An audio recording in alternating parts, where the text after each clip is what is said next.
అన్నదాత అన్నదాత మీ అన్నదాత చెమటోడ్చి ఆహారాన్నందించే రైతన్నా అనునిత్యం నీ కండదండగా నిలిచే నేస్తం ఎవరన్నా అన్నదాత అన్నదాత మీ అన్నదాత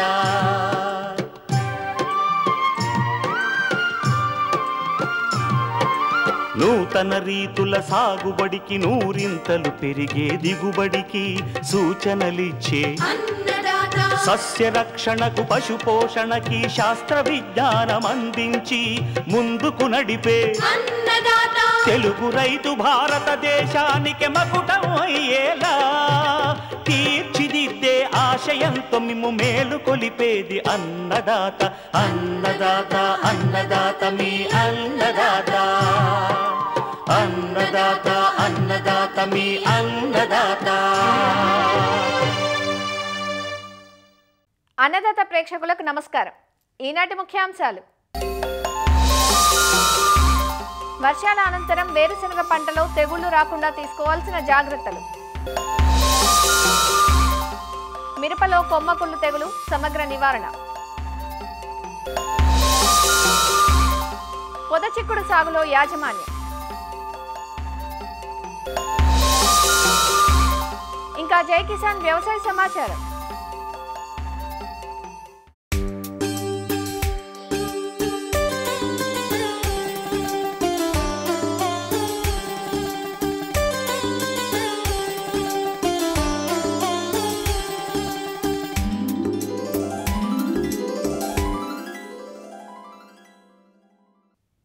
కూరగాయ పంటల్లో చిక్కుడు ఒకటి. ఒకప్పుడు చిక్కుడును పందిళ్ళకే సాగు చేసేవారు. అయితే పొద రకాలు వచ్చాక చిక్కుడును 3 కాలాల్లోనూ సులువుగా సాగు చేస్తున్నారు. పట్టణ పరిసర గ్రామ రైతులకు చిక్కుడు సాగు లాభసాటిగా ఉంటుంది. పందిళ్ళు అక్కర్లేకుండా పొదల్లా పెరుగుతూ 80 నుంచి 90 రోజుల పంట కాలంలోనే పొద చిక్కుడు రైతుకు మేలైన దిగుబడిని అందిస్తుంది. పందిరి సాగుతో పోల్చితే పంటకాలం తక్కువగా ఉండటం, మంచి దిగుబడినివ్వడం, పైగా వీటిని సంవత్సరం పొడవునా సాగు చేసుకునే అవకాశం ఉండటం వంటివి రైతుకు కలిసొస్తున్నాయి. సాగులో మేలైన యాజమాన్యం పాటించడం ద్వారా నాణ్యమైన దిగుబడులు పొందే అవకాశం ఉందంటూ పొద చిక్కుడు సాగు వివరాలు తెలియజేస్తున్నారు ప్రొఫెసర్ జయశంకర్, తెలంగాణ రాష్ట్ర వ్యవసాయ విశ్వవిద్యాలయం, నాగర్ కర్నూలు జిల్లా పాలెం కృషి విజ్ఞాన కేంద్రం శాస్త్రవేత్త శంకర్. పొట్టి చిక్కుళ్ళు అంటే పొద చిక్కుడు అనే రకాలు అన్ని కాలాల్లో పండించుకోవడానికి అనుకూలంగా ఉంటుంది. ఇది దాదాపుగా 3 నెలల నుంచి 3.5 నెలల పంట కాలం ఉంటుంది కాబట్టి రైతులు దఫాలుగా విత్తుకోవచ్చు. పొద చిక్కులలో రకాలను చూసుకున్నట్లయితే కొంకన్ భూషణ్ అనే రకము, ఐహెచ్ఆర్ బెంగళూరు వాళ్ళు రిలీజ్ చేసేటువంటి అర్కా అమోగ్, అర్కా సౌమ్య అనే రకాలు ఆల్ సీజన్స్లో మనం పండించుకోవచ్చు. ఇది ఎకరానికి 13 కిలోల విత్తనం అవసరం అవుతుంది. థైరామ్ అనే మందు అయితే కేజీ విత్తనానికి 3 గ్రాముల చొప్పున కలిపి విత్తన శుద్ధి చేసుకోవాలి. మొదటిసారి మనం చిక్కుడు సాగు చేసినట్లయితే దానికి రైజోబియం కల్చర్ సంబంధించిన బ్యాక్టీరియాని మనము సీడ్కి పట్టించి మనం విత్తుకోవాలి. తర్వాత మనము ఆఖరి దుక్కులో 3 నుంచి 4 టన్నుల పశువుల ఎరువుని వెదజల్లుకోవాలి. దాంతోపాటు ఒక 3 బస్తాలు అంటే 150 కిలోల సింగిల్ సూపర్ ఫాస్ఫేట్, 33 కిలోల యూరియా, ఇంకా 20 కిలోల మ్యూరేట్ ఆఫ్ పొటాష్ని ఆఖరి దుక్కులోనే వేసుకోవాలి. బోదలు సల్ల పద్ధతిలో అయితే 2 వరుసలకు మధ్యలో 60 సెంటీమీటర్లు, అలాగే వరుసలోని మొక్కల మధ్య ఒక 10 సెంటీమీటర్లు ఉండే విధంగా బోదకు ఒకవైపు సగం పై భాగంలో విత్తుకోవాలి.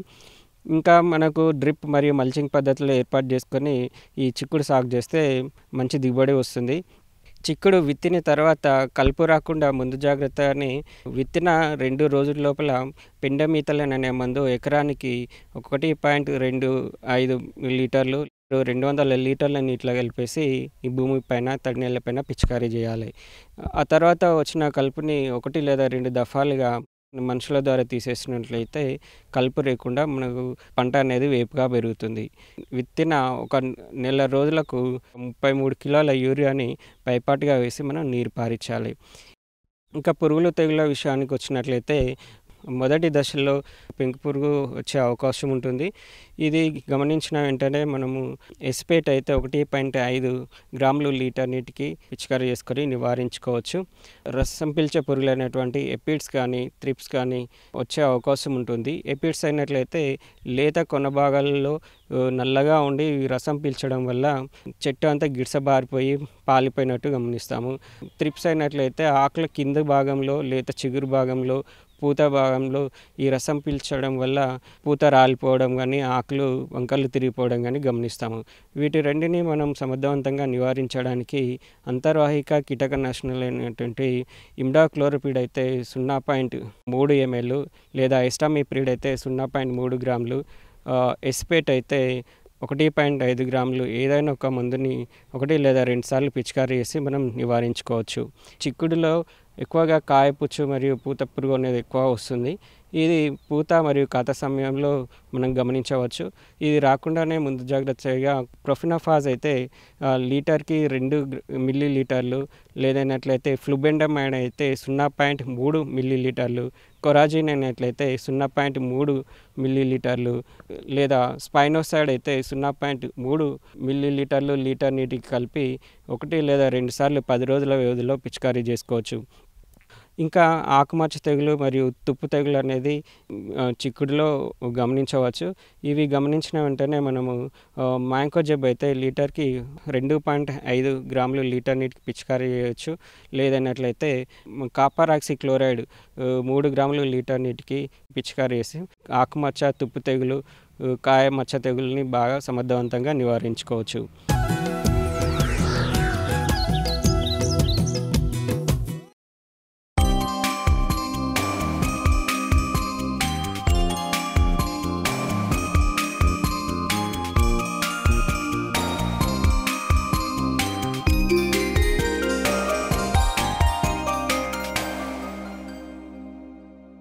రాయలసీమ జిల్లాల్లో అధిక విస్తీర్ణంలో సాగయ్యే నూనె గింజల పంట వేరుశెనగ.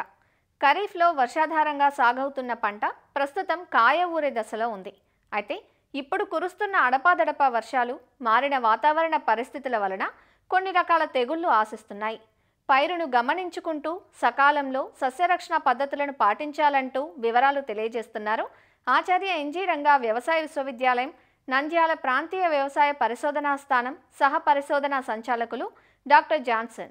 రాయలసీమ జోన్లో కానీ మనం చూసినట్లయితే వర్షాధారం కింద ముఖ్యంగా ఈ వేరుశనగ పంటను వేయడం జరుగుతుంది. దాదాపుగా 5 లక్షల హెక్టార్లో. ఈ సంవత్సరం కానీ మనం గమనించినట్లయితే మేలో ఎక్కువ వర్షపాతం పడింది, జూలైలో కొంచెం తక్కువ వర్షపాతం బెట్ట పరిస్థితులు వచ్చినాయి, ఆగస్టులో నార్మల్గా వర్షం పడింది. ఈ యొక్క వేరుశనగ పంట ప్రస్తుతము కాయ డెవలప్మెంట్ దశ నుంచి కాయ ఊరే దశ వరకు కూడా ఉంటుంది. ఈ యొక్క దశలో ఉన్నటువంటి పంట మీద ఆగస్టు చివరిన 28వ తారీఖు నుంచి మనకు అనుకోకుండా హై రైన్ఫాల్ పడ్డం వలన ఎక్కువ మోతాదులో వర్షం కురిచింది. కాబట్టి ఈ యొక్క వర్షపాతం బెట్ట పరిస్థితుల నుంచి పంట రికవర్ అయింది. దానితో పాటు ఎక్కువ వర్షం పడ్డం వలన దీంట్లో కొన్ని తెగులు రానికి అవకాశం ఉంటుంది. కాబట్టి తగిన చర్యలు చేపట్టినప్పుడు ఏమవుతుంది అంటే తెగుళ్ళ ఉధృతిని మనం తగ్గించుకోనికి అవకాశం ఉంటుంది. ఇలాంటి వాతావరణం ఉన్నప్పుడు ఈ యొక్క ఆకుమచ్చ తెగులు రానికి అవకాశం ఉంటుంది. వాతావరణం అనుకూలంగా ఉన్నప్పుడు ఈ తెగులు వస్తుంది. కాబట్టి దీనివల్ల 55% కట్టె దిగుబడి, 50% కాయ దిగుబడి, 23% అవుటౌన్ తగ్గిపోతుంది. కాబట్టి రైతు సోదరులు దీన్ని గమనించి ఇమీడియట్గా కాంటాఫ్ అనే మందు 2 మిల్లీలీటర్లు 1 లీటర్ నీటికి కానీ, లేదా సాఫ్ అనే మందు 2 గ్రాములు 1 లీటర్ నీటికి కానీ, లేదు టేబుకొనజోల్ అనే మందు 1 మిల్లీలీటర్ 1 లీటర్ నీటికి కలిపి మనం పిచికారీ చేసుకున్నట్లయితే ఈ యొక్క ఆకుమచ్చ తెగును అరికట్టుకోవచ్చు. ఒకవేళ మనము ఆకుమచ్చను అరికట్టలేదు అన్నప్పుడు తెగులు ఉధృతి ఎక్కువైనప్పుడు ఆకు రాలుతుంది. రాలిన ఆకును అది భూమిలో కుళ్ళిపోయేటప్పుడు భూమిలో నిద్రావస్థలో ఉన్నటువంటి స్క్లెరోసియం రాలుచని కాండముకుళ్ళు తెగులను కలిగించే శిలీంధ్రం బయటికి వచ్చి ఆ యొక్క రాలిన ఆకులు తింటుంది. అంతేకాకుండా దానికి ఆహారం దొరికినప్పుడు ఆ కాయలను ఊరే దశలో ఉన్న కాయలను ఆ కాండాన్ని కూడా తినేస్తుంది. కాబట్టి మనం ఆ దశలో మనం పీకినామంటే చెట్టు మాత్రమే వస్తుంది, కాయలు ఊడలు అన్నీ కూడా భూమిలోనే ఉండిపోతాయి. అపారమైనటువంటి నష్టానికి గురి కానికి అవకాశం ఉంటుంది. కాబట్టి రైతు సోదరులు దీన్ని గమనించి మనకు ఆకుమచ్చ తెగులు సకాలంలో నివారణ చేసుకున్నట్లయితే సమర్థవంతంగా దీన్ని అరికట్టుకోవచ్చు. అప్పుడు మనకేమవుతుందంటే మనకు కట్టె కూడా పచ్చగా ఉంటుంది. పంటను కోసే దశకు వచ్చినప్పుడు అనుకోనటువంటి వర్షం పడినప్పటికీ కూడా మనకు కట్టె పచ్చగా ఉంటుంది. కాబట్టి విత్తనాలు మొలకెత్తవు. తర్వాత మన అనుకూలతను బట్టి 5-10 దినాలు మనము హార్వెస్ట్ చేసుకోనికి అవకాశం ఉంటుంది. అలా లేదు అన్నప్పుడు పంటను తీసినప్పుడు తేమ శాతం కూడా కాయలలో ఎక్కువగా ఉంది అని అంటే మనం నిలవబెట్టుకున్నప్పుడు అఫ్లాటాక్సిన్ రానికి అవకాశం ఉంటుంది. కాబట్టి తగిన సమయంలో ఆకుమచ్చను కంట్రోల్ చేసినప్పుడు ఈ కాండం కుళ్ళు తెగులు రాకుండా నివారించుకోవచ్చు. పంటను మన అనుకూలతను బట్టి 105 నుంచి 110 దినాల లోపల హార్వెస్ట్ చేసుకోనికి అవకాశం ఉంటుంది. ఆ హార్వెస్ట్ చేసిన కాయలను బాగా మనము ఆరబెట్టి తగిన తేమ శాతము దాని నుంచి తగ్గించుకొని 10 లోపల మనకు తేమ శాతం ఉన్నట్లుంటే ఆ కాయలను తీసుకొని మనము నిల్వ చేసుకున్నప్పుడు అఫ్లోటాక్సిన్ అని బూజు రాకుండా ఉంటుంది. కాబట్టి అప్పుడు ఆ క్వాలిటీని బట్టి ఇతరులకు ఎక్స్పోర్ట్కి కానీ లేకపోతే మనం ఆహారాన్ని కానీ ఉపయోగించుకోవడం కానీ లేక విత్తనాన్ని కానీ ఉపయోగించుకున్నప్పుడు నాణ్యవంతమైన మంచి క్వాలిటీ విత్తనాలను తీసుకోనికి అవకాశం ఉంటుంది.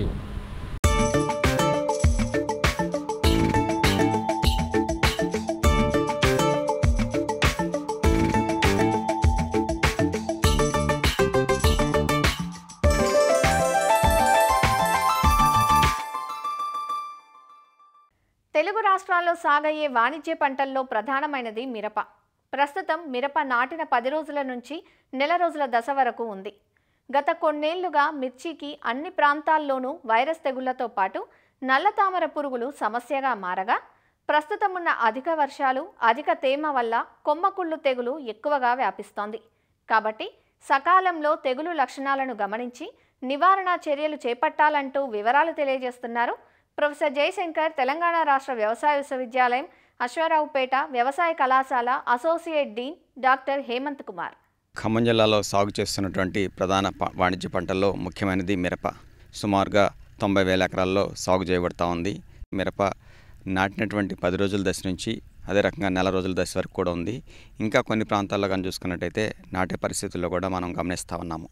వాతావరణం పరిస్థితుల్లో ముఖ్యంగా గత 10 రోజుల నుంచి పడుతున్నటువంటి అధిక వర్షాలకి, అదే రకంగా చిరుజల్లులకి, అదే రకంగా గాలిలో ఉన్నటువంటి అధిక తేమ వల్ల ప్రస్తుతం ఉన్నటువంటి పరిస్థితుల్లో మిరపలో కొమ్మకుళ్ళు తెగులు ఆశించినట్టుగా గమనించడం జరిగింది. కొయినోఫెరా కుకుర్బిటేరం అనే శిలీంధ్రం వల్ల ఈ యొక్క కొమ్మకుళ్ళు తెగులు అనేది ఆశించి నష్టం ఎక్కువగా చేసేదానికి అవకాశం ఉంటుంది. కొమ్మకుళ్ళు తెగులు అనేది నారుమడి దశ నుంచి ముఖ్యంగా చూసుకున్నట్టయితే పూత, పిందె, అదే రకంగా కాయ ఏర్పడే దశలో కూడా దీని యొక్క ఉధృతి ఎక్కువగా ఉండేదానికి అవకాశం ఉంటుంది. కొమ్మకుళ్ళు తెగులు యొక్క లక్షణాలు కానీ చూసుకున్నట్టయితే ముందుగా ఆకుల మీద గోధుమ రంగు మచ్చలు ఏర్పడి ముఖ్యంగా ఆకులన్నీ కూడా మాడిపోవటం, దాంతోపాటుగా ఈ యొక్క మచ్చలన్నీ కూడా కొమ్మల మీద ఏర్పడటం, కొమ్మల మీద లేత గోధుమ రంగు మచ్చలతో మొదలైనటువంటి ఈ తెగులు తర్వాత దశలో కానీ చూసుకున్నట్టయితే ముదురు గోధుమ రంగు మారటం అనేది మనం సాధారణంగా గమనిస్తూ ఉంటాము. ఒకసారి ముదురు గోధుమ రంగు మచ్చలన్నీ కూడా కొమ్మల మీద ఏర్పడిన తర్వాత చూసుకున్నట్టయితే ఈ కొమ్మలన్నీ కూడా కుళ్ళిపోవటం, ఈ యొక్క తెగులు ఉధృతంగా ఉన్నట్టయితే పూల మీద అదే రకంగా కాయల మీద కూడా ఏర్పడి తద్వారా నష్టం ఎక్కువ కలుగజేసేదానికి వీలుంటుంది. లేత కొమ్మల మీద ఈ యొక్క కుళ్ళు తెగులు ఆశించడం వల్ల కొమ్మలన్నీ కూడా విరిగిపోవడం అనేది మనకు సాధారణంగా గమనిస్తూ ఉంటాము. కొమ్మల యొక్క మధ్య భాగాన్ని ఈ కుళ్ళిపోవటం వల్ల ఈ పై భాగం కానీ చూసుకున్నట్టయితే ఎక్కడైతే పూలు అదే రకంగా కాయలు ఉన్నాయో ఆ కాయలన్నీ కూడా పాడైపోవటం, దాంతోపాటు నష్టం కూడా ఎక్కువగా సంభవించేదానికి అవకాశం ఉంటుంది. కాబట్టి నివారణ చర్యలు చేపట్టాలి. నత్రజని సంబంధించినటువంటి ఎరువులు ఎక్కువగా వాడటం, దాంతోపాటు గాలిలో తేమ శాతం చాలా ఎక్కువగా ఉండటం, దాంతోపాటు చిరుజల్లు పట్టడం, దాంతోపాటు నీరు ఎక్కువగా పెట్టినటువంటి ప్రాంతాలు కానీ చూసుకున్నట్టయితే దీని యొక్క ఉధృతి మరీ ఎక్కువగా పెరిగేదానికి అవకాశం ఉంటుంది. మంచు పడినటువంటి పరిస్థితుల్లో కూడా దీని ఉధృతి పెరిగేదానికి అవకాశం ఉంటుంది. కాబట్టి ఇలాంటి పరిస్థితుల్లో కానీ చూసుకున్నట్టయితే కొమ్మల మీద ఏర్పడినటువంటి కుళ్ళంతా కూడా కిందకు కూడా వ్యాపించి తద్వారా ఈ మొక్క అంతా కూడా మోళ్ళుగా మారేటటువంటి పరిస్థితి కూడా మనం కొన్ని పరిస్థితుల్లో గమనించేదానికి వీలుంటుంది. కొన్ని యాజమాన్య పద్ధతులు కనుక పాటించినట్టయితే దీన్ని సమర్థవంతంగా అరికట్టేదానికి అవకాశం ఉంటుంది. నత్రజని సంబంధించినటువంటి ఎరువుల్ని సిఫార్సు చేసినటువంటి మోతాదులో సిఫార్సు చేసినటువంటి సమయంలో కనుక వేసుకున్నట్టయితే దీని యొక్క ఉధృతిని చాలా వరకు తగ్గించేదానికి అవకాశం ఉంటుంది. నెల రోజుల దశలో ఉన్నటువంటి ఈ మిరప తోటల్లో కనుక చూసుకున్నట్టయితే తేమ శాతం ఎక్కువగా ఉన్నటువంటి పరిస్థితులు, అంటే ముఖ్యంగా భూమిలో తేమ ఎక్కువగా ఉన్నటువంటి పరిస్థితుల్లో సాధ్యమైనంత వరకు అంతర్కృషి చేయడం ద్వారా కానీ చూసుకున్నట్టయితే ఈ అంతర్కృషి చేయడం ద్వారా భూమిలో ఉన్నటువంటి తేమ చాలా వరకు ఆరిపోయి తద్వారా దీని యొక్క కుళ్ళు తెగులు ఆశించడం అనేది కొంతవరకు తగ్గేదానికి వీలుంటుంది. ఎక్కడైతే మిరప నాటుతా ఉన్నామో మనకి మురుగునీరు పోయే సౌకర్యం కనుక ఏర్పరచుకున్నట్టయితే మురుగునీరు నిలవనటువంటి పరిస్థితులు కానీ చూసుకున్నట్టయితే దీని యొక్క కుదిరితే కొంతవరకు తగ్గేదానికి అవకాశం ఉంటుంది. ఎక్కడైతే మొదలుగా 1-2 సెట్లకి కొమ్మకుళ్ళు తెగులు ఆశించిందో ఈ కొమ్మలన్నింటినీ కూడా విరిచి నాశనం చేసినట్టయితే ఈ యొక్క శిలీంధ్ర పెరుగుదల వరకు చాలా వరకు తగ్గుతూ ఉంటుంది. శిలీంధ్ర నాశనాల విషయంకి వచ్చినట్టయితే కాపరాక్సిక్లోరైడ్ అనేది 30 గ్రాములు, దీంతోపాటు 1 గ్రామ్ స్ట్రెప్టోసైక్లిన్ కనుక 10 రోజుల వ్యవధిలో 2 సార్లు కనుక పిచికారీ చేసినట్టయితే దీని యొక్క ఉధృతి చాలా వరకు తగ్గేదానికి అవకాశం ఉంటుంది. అలా కాకుండా పైరాక్లోస్ట్రోబిన్ ప్లస్ మెటిరామైనట్టయితే 3 గ్రాముల లీటర్ నీటికి కానీ కలిపి కనుక పిచికారీ చేసుకున్నట్టయితే దీని యొక్క ఉధృతిని చాలా వరకు తగ్గించేదానికి అవకాశం ఉంటుంది.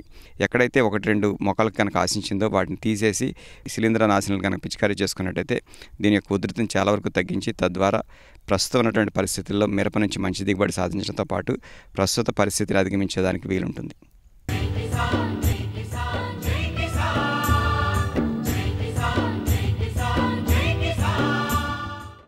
వ్యవసాయ సమాచారం ఇప్పుడు జై కిసాన్లో చూద్దాం. వేరుశెనగ కొనుగోళ్లకు పేరుగాంచిన కర్నూలు జిల్లా ఎమ్మిగనూరు వ్యవసాయ మార్కెట్ పంట ఉత్పత్తితో కళకళ్లాడుతోంది. జిల్లాలోని పలు మండలాల రైతులతో పాటు సరిహద్దు ప్రాంతాల నుంచి వేరుశెనగ అమ్మేందుకు రైతులు వస్తుంటారు. సాధారణంగా మార్కెట్కు ఉత్పత్తులు తెచ్చిన రైతులు వాహనం నుంచి బస్తాలను దింపిన కూలీ డబ్బులు మాత్రమే ఇవ్వాలి. అయితే కమిషన్ ఏజెంట్లు మాత్రం తూకం కూలీ డబ్బుల పేరుతో అదనంగా బస్తాకు 10 రూపాయలు తీసుకుంటున్నారని, దీంతో నష్టపోవాల్సి వస్తోందంటూ రైతులు ఫిర్యాదు చేస్తున్నారు. గతంలో ఏరుశెనగ, పొద్దుతూడు గుర్రలు, కుసుములు పండించే రైతులు, కానీ ఇక్కడ వ్యాపారస్తులు కుమ్మక్కేసి సిండికేటేసి దళాలు 1 రూపాయి ఉంటే 2 రూపాయలు వేస్తారు, 2 రూపాయలు ఉంటే 10 రూపాయలు వేస్తారు. అందుకోసమే దళాలని కమిషన్ రద్దు చేయాలా. రాష్ట్రంలోనే ఎమ్మెనూరు మార్కెట్కు వేరుశెనగ కొనుగోలు చేసే దాంట్లో మొదటి ప్రియారిటీ ఈ మార్కెట్కు ఉంటుంది. అయితే ఈ మార్కెట్కి రైతులు వేరుశెనగ తెచ్చినప్పుడు మరి ఇక్కడ ఉన్నటువంటి కమిషన్ ఏజెంట్స్ అంతా కూడా 10 రూపాయలు వాళ్ళకి ఇచ్చేటువంటి బిల్లులో కట్ చేసుకుని ఇస్తారు. మళ్ళీ 10 రూపాయలు కమిషన్ కూడా పట్టుకోవడం అనేటువంటి జరుగుతుంది. అంటే డబలు ఈ రకంగా రైతు నష్టపోయేటువంటి పరిస్థితి ఉంది. అట్లాగనే రైతు ఇక్కడికి మార్కెట్కి వేరుశెనగ తీసుకుని వచ్చినప్పుడు ఇక్కడ ఉన్నటువంటి కమిషన్ ఏజెంట్స్ అంతా కూడా తూకాల సందర్భంగా కూడా రైతుకు నష్టం చేసే రకంగా ఈరోజు తూకాలు ఉంటున్నాయి. 35 కేజీల బస్తాకి 2 కేజీల నుంచి 2.5 కేజీల వరకు కట్ చేసి కూడా ఈరోజు నష్టం చేస్తూ ఉన్నారు. తెలుగు రాష్ట్రాల్లో వానాకాలం సీజన్కు సంబంధించి యూరియా సకాలంలో దొరకడం లేదంటూ రైతులు రోడ్డెక్కుతున్నారు. కొంతమంది అవసరం లేకున్నా నిల్వ చేసుకోవడంతో కృత్రిమ కొరత ఏర్పడి రైతులు ఇబ్బందులు ఎదుర్కోవాల్సి వస్తోంది. అయితే ప్రస్తుతం మార్కెట్లో నానో యూరియా లభ్యమవుతున్నా రైతులు మాత్రం అధిక శాతం యూరియా కొనుగోళ్లకే మొగ్గు చూపుతున్నారు. ఇలాంటి పరిస్థితుల్లో యూరియాతో పాటు నానో యూరియా వాడొచ్చంటూ అధికారులు చెబుతున్నారు. 3 దఫాలుగా యూరియా వేయాల్సి వస్తే అందులో 1 దఫా నానో యూరియా వాడొచ్చని మెదక్ జిల్లా అధికారులు రైతులకు సూచిస్తున్నారు. అలానే నానో యూరియాను డ్రోన్తోనే కాకుండా రైతులు తమ వద్ద ఉన్న స్ప్రేయర్లతోనూ పిచికారీ చేయొచ్చంటూ నానో యూరియా వాడకం గురించి రైతులకు వివరిస్తున్నారు. మెదక్ జిల్లాలో గత సంవత్సరం వానాకాలంలో దాదాపు 26 మెట్రిక్ టన్నులు మనకి అవసరమైంది. సో లాస్ట్ టైం మనకి పంట 3,50,000. సో ఈసారి కూడా మనకి దాదాపు 3,50,000 ఎకరాల్లో మనకి సాగు చేయడం జరిగింది. మనకి ఇప్పుడు చూసినట్టయితే 25,455 మెట్రిక్ టన్నులు మనకి మెదక్ జిల్లాలో సేల్ చేయడం జరిగింది. గత సంవత్సరంతో పోలిస్తే కూడా ఒక 500 మెట్రిక్ టన్నులు ఎక్కువే ఉంది. ఎందుకంటే సెప్టెంబర్ వరకు మనకి 24,000 మెట్రిక్ టన్నులు జరిగింది. సో ఇప్పుడు మనం చూసినట్టయితే దాదాపు 25,500 మెట్రిక్ టన్నులు మనకి మెదక్ జిల్లా మొత్తం సేల్ చేయడం జరిగింది.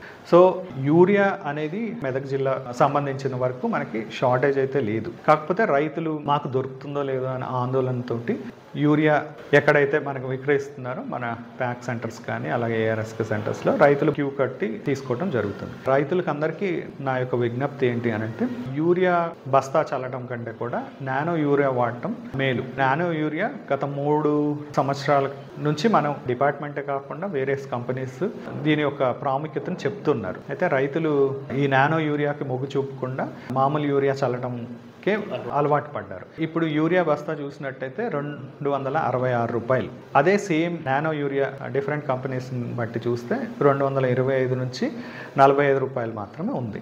ఇంకొకటి ఏంటంటే మామూలు యూరియా చల్లటం వల్ల 2 రకాల లాసెస్ కూడా ఉంటాయి. అంటే లీచింగ్ లాసెస్ అంటారు. అంటే మనం నీటి ద్వారా అంటే మనం అప్లై చేసినప్పుడు నీళ్లతో కొట్టుకుపోయే ప్రమాదం ఉంటుంది.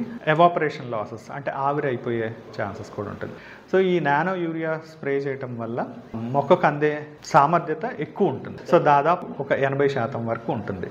అంతేకాకుండా శాస్త్రీయంగా కొన్ని రిజల్ట్స్ కూడా ఉన్నాయి. ఏంటంటే మనకు పంట దిగుబడి మామూలు యూరియా వేయడం కంటే కూడా దీనికి 8% దిగుబడి కూడా పెరిగే అవకాశం ఉంది. కాబట్టి మనకు అలవాటైంది యూరియా చల్లటం. దీంతో పాటు అంటే మీరు ఒకటేసారి మారటం ఈజీ కాదు, కాకపోతే 3 దఫాలుగా యూరియా వేస్తారు. కాబట్టి సరే 1-2 దఫాలు మీరు యూరియా చల్లుకొని ఇంకొక దఫా ఏదైతే ఉంటుందో అది నానో యూరియా స్ప్రే చేసేసి ఆ రిజల్ట్ని చూడండి. చూసి యూరియా చల్లటం కంటే ఇది మేలైంది అని మీరు తెలుసుకొని యాసంగికి కానీ దాని తర్వాత తదుపరి పంటల్లో మీరు ఈ నానో యూరియా స్ప్రే చేసుకోవాలని కోరుకుంటూ, నానో యూరియా స్ప్రే చేయటం అంటే అందరూ ఏమనుకుంటున్నారంటే డ్రోన్తో ద్వారానే మనం స్ప్రే చేసుకోవచ్చు అని అనుకుంటున్నారు. కానీ చేతి పంపు ద్వారా కూడా మనము ఆ నానో యూరియా 500 ml 200 లీటర్లు మనం కలిపి స్ప్రే చేసుకోవచ్చు. అదే సేమ్ ఒకవేళ పవర్ స్ప్రేయర్ ఉంది అని అంటే 100 లీటర్స్ అంటే అదే సేమ్ 500 ml ఒక 100 mlలో మనం పవర్ స్ప్రేయర్ ఉన్నట్టయితే కలిపి స్ప్రే చేసుకోవచ్చు. అట్లాగే కొంతమందికి డ్రోన్స్ కూడా అవైలబిలిటీ ఉంది అని అంటే ఆ డ్రోన్స్ ద్వారా కూడా మనం స్ప్రే చేసుకోవచ్చు. రైతులకు విజ్ఞప్తి ఏంటంటే కేవలం డ్రోన్ ద్వారానే స్ప్రే చేయటం అనేది కాదు, మనకు ఉన్న అవైలబిలిటీని బట్టి చేతి పంపు కావచ్చు, పవర్ స్ప్రేయర్ కావచ్చు, దేని ద్వారానైనా మనము నానో యూరియా స్ప్రే చేసుకోవచ్చు. ఈ ఏడాది రబీ సీజన్లో బర్లీ పొగాకు సాగును నిషేధిస్తూ ఆంధ్రప్రదేశ్ ప్రభుత్వం ఉత్తర్వులు జారీ చేసింది. ధరల పతనంతో ఘోరమైన నష్టాలు చవిచూసిన బర్లీ పొగాకు రైతుల సంక్షేమం కోసం ప్రత్యేక నిర్ణయం తీసుకుంది. నిషేధం అమలును పర్యవేక్షించడానికి జిల్లా, డివిజన్, మండల స్థాయిలో టాస్క్ ఫోర్స్ కమిటీలను ఏర్పాటు చేసింది. ఏపీలో పొగాకు బోర్డు ఆధీనంలో వర్జీనియా పొగాకు సాగు జరుగుతోంది. రైతులకు గిట్టుబాటు ధర రానప్పుడు వ్యాపారులతో చర్చించి మెరుగైన ధరలు వచ్చేలా చూస్తుంది. అలాగే వ్యాపారులకు లైసెన్సులు ఇవ్వటం, ఎగుమతుల పర్యవేక్షణ అంశాలను పరిశీలిస్తుంది. దీంతో వర్జీనియా పొగాకుపై బోర్డు నియంత్రణ ఉంటుంది. అయితే నల్లబర్లీ, తెల్లబర్లీ రకాలను కొందరు రైతులు రాష్ట్రంలోని పలు జిల్లాల్లో సాగు చేస్తున్నారు. ఇది బోర్డు పరిధిలోకి రాదు. పూర్తిగా ప్రైవేటు వ్యాపారుల దయాదాక్షిణ్యాలపై ఆధారపడి ఉంటుంది. సాధారణంగా క్వింటాల్ నల్లబర్లీ 8 నుంచి 10,000 రూపాయల వరకు పలుకుతుంది. అయితే ఈ ఏడాది నల్లబర్లీ పొగాకును కొనటానికి వ్యాపారులు ముందుకు రాకపోవడంతో రైతులు ఇబ్బందులు పడ్డారు. ప్రభుత్వం జోక్యం చేసుకుని రైతుల నుంచి పొగాకును సేకరించింది. గాల్లో దీపంలా మారిన బర్లీ పొగాకుపై నియంత్రణ ఉండాలనే ఉద్దేశంతో 2025 రబీ సీజన్లో బర్లీ పొగాకు సేద్యాన్ని నిషేధించినట్లు అధికారులు చెబుతున్నారు. ప్రభుత్వం ఈ సంవత్సరం ఏం నిర్ణయం తీసుకుందంటే బ్లాక్ బర్లీ అంటే HDB బర్లీ అంటారు. ఆ HDB బర్లీ అనేది ఎక్కడ రైతులు అన్నది పెంచడానికి వీలు లేదని చెప్పేసి మరి ప్రభుత్వం నుంచి సూచనలు అందే. వైట్ బర్లీ ఒకవేళ ఎక్కడన్నా గ్రో చేస్తే ఆ కంపెనీ నుంచి ఖచ్చితంగా బాండ్ అయితే ఎగ్జిక్యూట్ అవ్వాలి, అంతే తప్ప అదర్వైజ్ అది కూడా పెంచడానికి వీలు లేదు. అలాగే FCV వెరైటీ అని ఉంటుంది. పొగాకులో మొత్తం 3 రకాలు, ఇప్పుడు చెప్పిన black burley, white burley, SCV variety అని చెప్పేసి అది ఎక్కువగా టొబాకో బోర్డు వారు గ్రో చేస్తూ ఉంటారు. అది కూడా ఖచ్చితంగా ఫార్మర్స్కి బాండ్ ఇస్తే మాత్రమే అలౌ చేస్తాం తప్ప అదర్వైజ్ ఎక్కడ కూడా పొగాకు అనేది ఈ జిల్లాలో పెంచడానికి వీలు లేదు అని చెప్పేసి ఒక మీటింగ్ పెట్టి డివిజన్ లెవెల్లో DSP గారు, RDO గారు, అలాగే ADA, ఒక ప్రోగ్రెసివ్ ఫార్మరు, మెడికల్ డిపార్ట్మెంట్ నుంచి ఒకరు టీం కింద మేము వేసుకోవడం జరిగింది. మండల లెవెల్లో కూడా తహసీల్దార్, మండల అగ్రికల్చర్ ఆఫీసర్, అలాగే మెడికల్ ఆఫీసర్, ఒక ప్రోగ్రెసివ్ ఫార్మర్ వీరిని టీం కింద వేయడం జరిగింది. అలాగే డివిజన్ లెవెల్లో కూడా ప్రోగ్రెసివ్ ఫార్మర్ ఉంటారు. డిస్ట్రిక్ట్ లెవెల్లో డిస్ట్రిక్ట్ కలెక్టర్ గారు, SP గారు, డిస్ట్రిక్ట్ అగ్రికల్చర్ ఆఫీసరు, DM&HO గారు ప్రోగ్రెసివ్ ఫార్మరు కమిటీ లాగా ఫామ్ చేయడం జరిగింది. విలేజ్ లెవెల్లో కూడా రైతు సేవా కేంద్రాల్లో RSK అసిస్టెంట్లు, అలాగే VROలు కూడా ఉంటారు. కాబట్టి VROలు అలాగే RSK అసిస్టెంట్లు కూడా ఎక్కడైనా కానీ మరి గ్రో చేయడానికి వీలు లేదని చెప్పేసి ఊరంతా టామ్ టామ్ చేయించడం, అలాగే విలేజ్ లెవెల్లో కూడా మీటింగ్లు పెట్టి ఎక్కడికక్కడ రైతులకి ఈ పొగాకు మీద అవేర్నెస్ అనేది తీసుకొచ్చి ఎట్టి పరిస్థితుల్లో బ్లాక్ బెర్రీ అనేది పెంచకుండా ఈ జిల్లా యంత్రాంగం అంతా మరి దాని మీద దృష్టి పెడుతుందని ఈ సందర్భంగా తెలియజేస్తాం. ఒకవేళ ఎవరైనా పెంచుతున్నట్లయితే మాత్రం పోలీస్ డిపార్ట్మెంట్ ద్వారా సపోర్ట్ కానీ తీసుకొని ఖచ్చితంగా దాన్ని డిస్ట్రాయ్ చేయడం జరుగుతుంది. పెంచకూడదని ఎడ్యుకేట్ చేస్తాం. ఎడ్యుకేట్ చేసిన తర్వాత కూడా ఎక్కడైనా నర్సరీస్ కానీ ఉంటే మాత్రం నర్సరీస్ కూడా డిస్ట్రాయ్ చేయడం జరుగుతుందని ఈ సందర్భంగా తెలియజేస్తాం. విత్తనాలు అమ్మడం కూడా నిషేధమేనండి. నర్సరీ ఉండకూడదు, నర్సరీ ఉంటే డిస్ట్రాయ్ చేయడం కూడా జరుగుతుంది ఇమీడియట్గా. ప్రస్తుతం సాగుకు సన్నద్ధమవుతోన్న తరుణంలో దీనిపై ఏపీ ప్రభుత్వం చర్యలకు ఉపక్రమించింది. పొగాకు విత్తనాల విక్రయం, నారు అమ్మకం, పంట సాగుపై కమిటీలు తరచూ పర్యవేక్షణలు చేపడుతున్నాయి. ఎక్కడైనా అతిక్రమణలుంటే తక్షణమే చర్యలు తీసుకుంటామని అధికారులు హెచ్చరిస్తున్నారు. మరిన్ని విభిన్న అంశాలతో రేపటి అన్నదాతలో మళ్ళీ కలుసుకుందాం. నమస్కారం. అన్నదాతలు తమ సందేహాలు, సమస్యలను 1800-425-4085 టోల్ ఫ్రీ నెంబర్లో ఉదయం 10 గంటల నుంచి 11 గంటల మధ్య పని దినాలలో సంప్రదించగలరు. ఈ కార్యక్రమాన్ని యూట్యూబ్లో www.youtube.com/annadaata ETV లింక్ ద్వారా వీక్షించవచ్చు.